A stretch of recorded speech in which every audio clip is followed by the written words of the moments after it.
আমরা যারা জাতীয়তাবাদে বিশ্বাস করি, আমরা যারা মধ্যপন্থা তাদের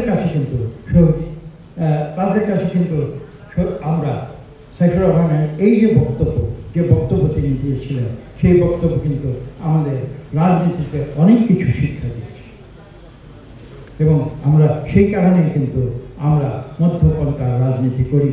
অনেকে আমাদের দুর্বল মনে করে, কিন্তু আমাদের দুর্বল মনে করুক বা সবল মনে করুক, মধ্যপন্থাই যে সর্বোত্তম পন্থা এটা কিন্তু কেউ অস্বীকার করতে পারে।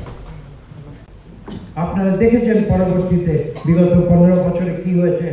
যারা একটু আগে বলেছি স্বৈরাচারী আওয়ামী লীগ সরকার, যারা এদেশে অর্থনীতি নিয়ে নানান রকমের এক্সপেরিমেন্ট করেছে, কনজারভেটিভ অর্থনীতি থেকে যারা সরে এসেছে, তারা তাদের কার্যকলাপের মাধ্যমে এবং তাদের অর্থনৈতিক যে বিভিন্ন নীতিমালা তার মাধ্যমে বাংলাদেশের অর্থনীতিকে কিন্তু বিগত 15 বছরে সম্পূর্ণ ধ্বংস করেছে।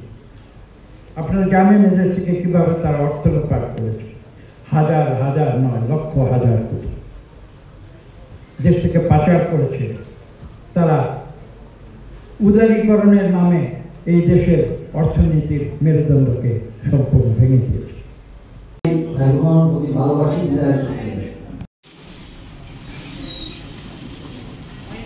যে ধান খেত, সেই ধান খেতে সময়ে আমরা গভীর শ্রদ্ধার সাথে